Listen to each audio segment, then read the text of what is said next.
Okay, imagine having your dream reptile. A bearded dragon, a chameleon, or a ball python. And all of a sudden, they start acting weird and or present unusual symptoms, meaning they could be sick. First thing is first, I do want to mention that I am not a vet myself, so even though you might want to ask me some of your reptile problems or health concerns on your reptiles, I can only help you problem solve. I won't be able to help you solve the problem. One reason is because I'm not physically there, plus I didn't go to school to become a veterinarian. So the best thing you should probably do if your animal is getting or feeling sick is to bring it to an exotic vet. That way you can get the care that you need for your reptile to get better. So one thing that I do suggest is to do your research. And a lot of times if your snake isn't shedding or if your bearded dragon's not eating, there's a lot of helpful resources online that you could look up and try some of the tactics that other people have used in the past to help them with their bearded dragon eating again might work for you as well.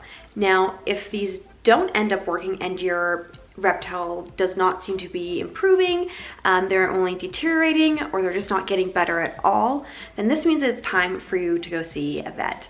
Now, this is very important because you need to choose the right reptile vet or exotic vet for your animal. Now, ideally, you do not want to take a sick chameleon to a reptile vet that is maybe more experienced in snakes or bearded dragons, because they might not be as experienced in chameleons. And it's really important for you to kind of source a vet that does have experience in the reptile that you are bringing to them. Now, if you've seen my other videos, I did have to take my veiled chameleon Carlo to the vet just because I noticed he was losing his strength and he wasn't going to the bathroom. And from what I was doing to try to help him, wasn't actually improving him as I thought. So I did have to book that reptile vet checkup there for Carlo. So one of the most important things I've kind of noticed when trying to find the right reptile vet, reptile breeder, or anything related to a pet that you want to get is word of mouth. And what that means is that you're going to be wanting to ask people where the best chameleon vet is, bearded dragon vet is, or ball python or snake vet is. A lot of times there's going to be a few different exotic reptile vets in your area. Sometimes if you're living in a remote area, you might have to drive into some place to actually see a vet. I do feel for those people that they don't have any exotic vets in their areas, which means you will have to go to just a regular vet. However, sometimes they're not as knowledgeable as an exotic vet is. So similar to how to find chameleon breeder video that I made, is I find the best source is Facebook, or maybe Reddit if you are a big Reddit fan. But what you're gonna do is you're gonna go into a reptile group. Maybe it is your province, your state's reptile group. So for me, I live in Canada, Alberta. So I am in an Alberta reptile group. And in that Alberta reptile group, I typed, hey, where can I find the best reptile exotic vet in my city for a chameleon?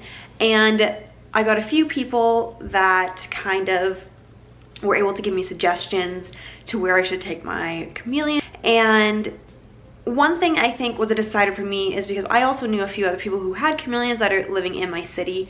And one of my friends went to this one really good exotic vet for all of her chameleons.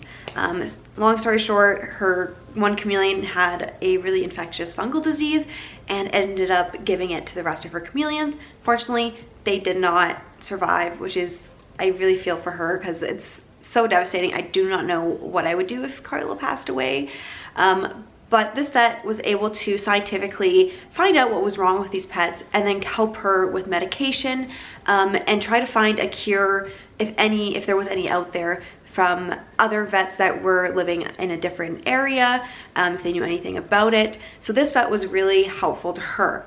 And that was one of my biggest things, is I want to take my chameleon, my reptile, to a vet that they know what they're doing. They want to source all the information they can find if they do not have it at their clinic. My next kind of how to kind of source a good reptile vet is what kind of reviews do they have? So is the vet that you're looking at, do they have really good views? Do they have bad reviews? It's really hard for me to hear that there are some people who have reptiles and they're afraid to take their reptile to a vet or an exotic vet because they've had a bad experience in the past, or they've heard bad experiences from their friends or from other people online. Now, again, like I said, this all comes down to finding the best reptile vet or exotic vet for your animal. You don't want to take a snake to a bearded dragon vet. They might know some stuff, but if there's something that if they're still not getting better, then I do recommend trying to source a vet that's experienced in your reptile. Anyways, thanks for watching this video, everybody. I really hope you guys enjoyed it. If you did like it, please give it a big old thumbs up from me and subscribe to my channel if you haven't already done so, just so that you don't miss any of my videos in the future.